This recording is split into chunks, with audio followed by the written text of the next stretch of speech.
Hey CardioNerds, my name is Victor Nauffal. I'm a cardiovascular medicine fellow at the Brigham and Women's Hospital in Boston. I am very excited to be with you here today.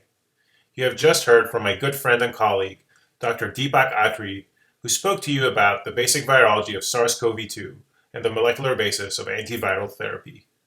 I will be focusing on COVID-19, the illness caused by SARS-CoV-2, and I will try to summarize what we have learned so far from the published literature. I hope you find this helpful and enjoy this presentation.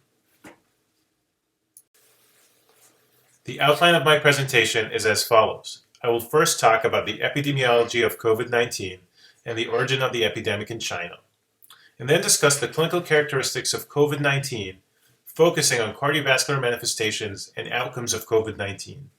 And I will finally summarize some of the clinical data supporting novel emerging therapies.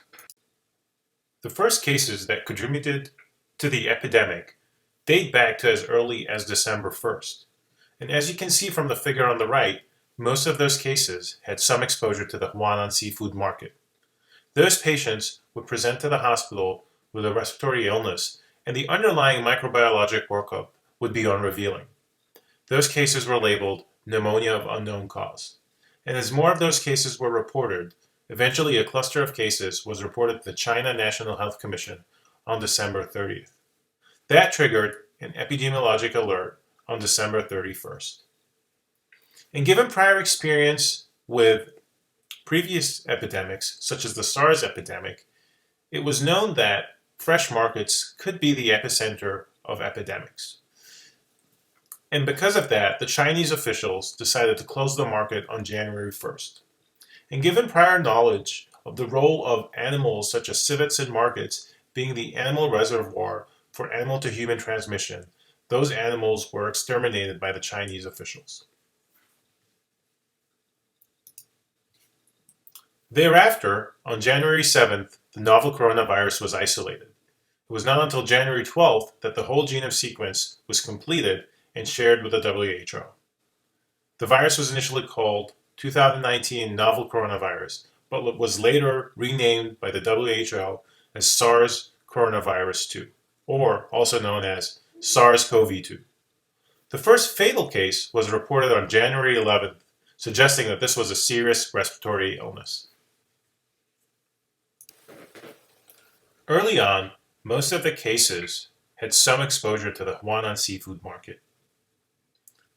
After closure of the Huanan seafood market, the number of cases contributing to the epidemic continued to rise, but most of those cases did not have exposure to the Huanan seafood market, suggesting that there was now robust human-to-human transmission. Some of the early work that tried to assess the contagiousness of this virus, and this work was done prior to closure of the Huanan seafood market and prior to implementation of containment measures, which could affect any assessment of contagiousness of this virus or infectiousness of this virus. So that work showed that the basic reproductive number, or the R0 associated with SARS-CoV-2, was estimated to be around 2.2, i.e. every individual on average will go on to infect two other individuals. And given that we are ever more globally connected, cases of regional spread started to be reported in neighboring Asian countries, such as Thailand and Taiwan. And to put things into context, comparing SARS-CoV-2 to other viruses, for example, SARS coronavirus 1 had a basic reproductive number of 3, but caused a much smaller epidemic as compared to SARS coronavirus 2. And I will get to some of the causes behind that in the next slide. The widespread transmission of SARS-CoV-2 is most likely attributed to what we now know is the transmission of SARS-CoV-2 from asymptomatic individuals. This is one of the earliest reports in the New England Journal of Medicine detailing how an asymptomatic business person from China who visited Germany led to the subsequent infection of 4 individuals, 2 of which had contact with him while he was asymptomatic, and the remaining 2 had contact with the other business partners while they were asymptomatic.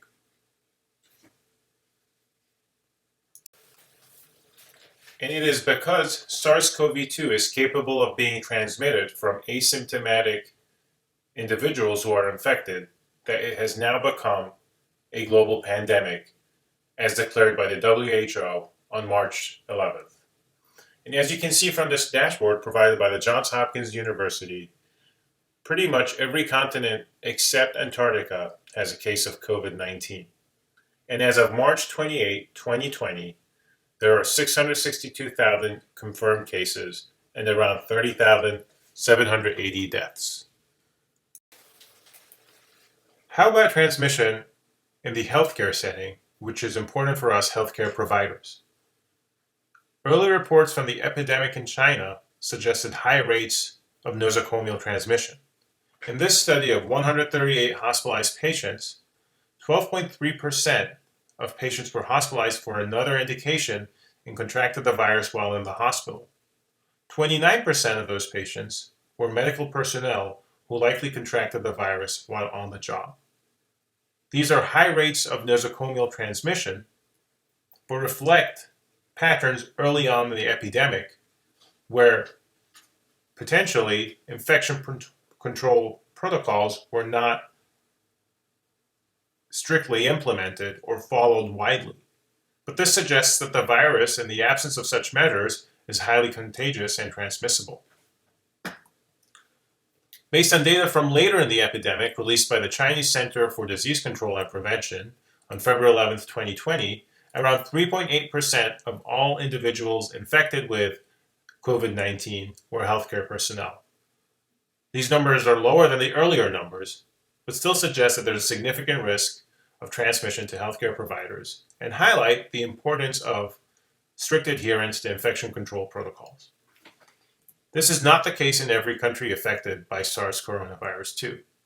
For example, in Italy, where we know that the healthcare system is being stretched to the limit and there may be shortages of PPE, around 10% of all individuals infected with SARS-CoV-2 are healthcare providers.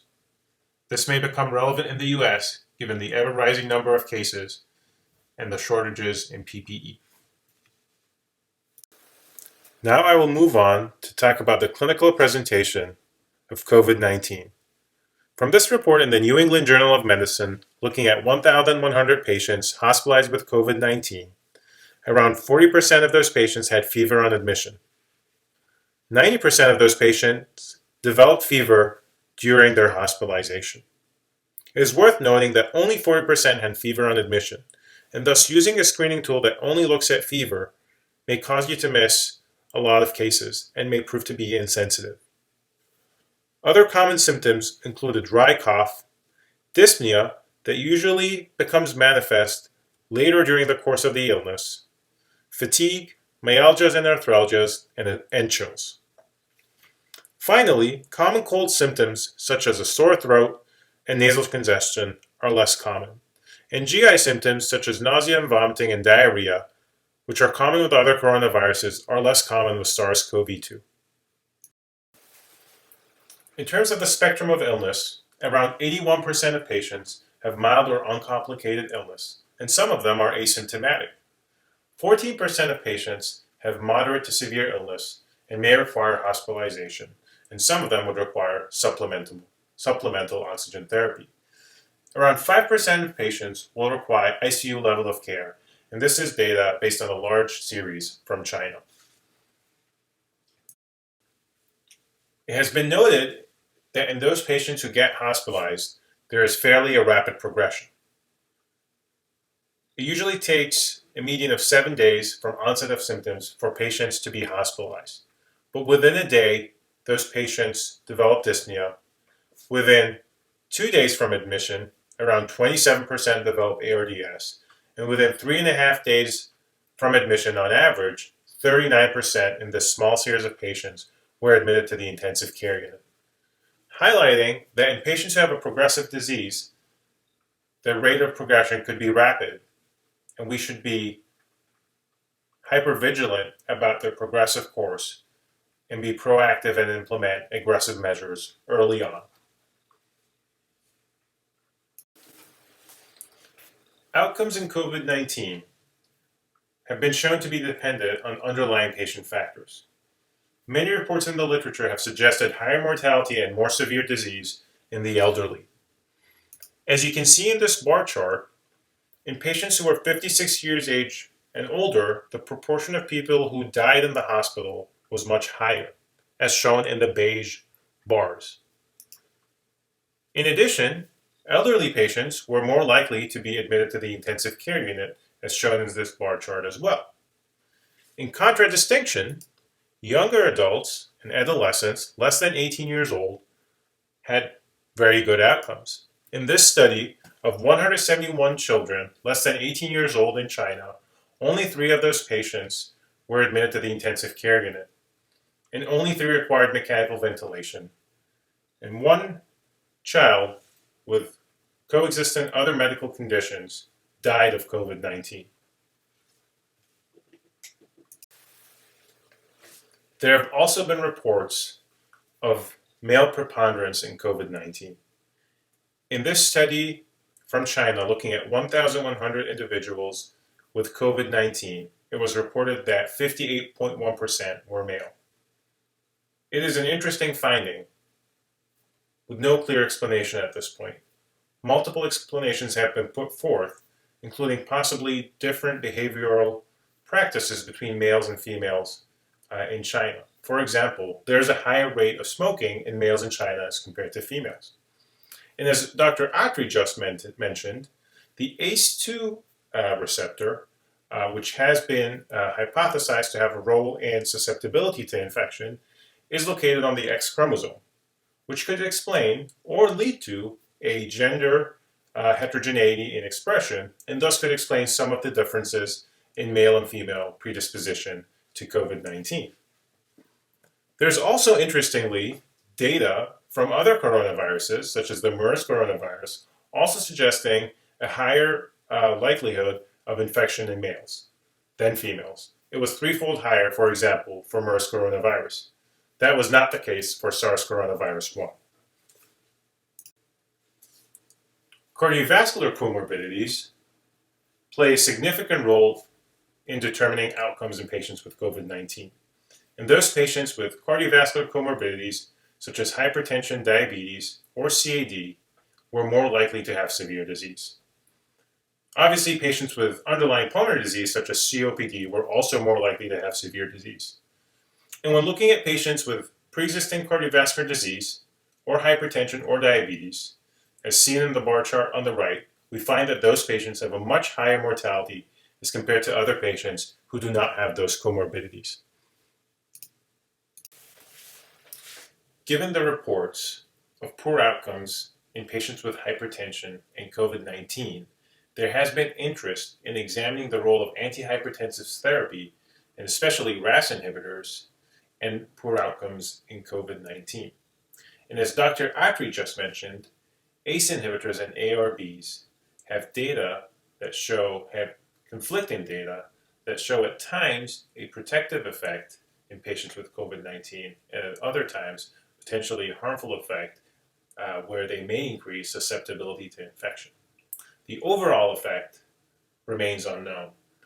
And since those medications have known to have important salutary effects on the cardiovascular system, major cardiology societies, including the European Society of Cardiology and the American Heart Association and the American College of Cardiology, have recommended continuation of those medications unless there is a hemodynamic indication to stop them in patients who are hospitalized.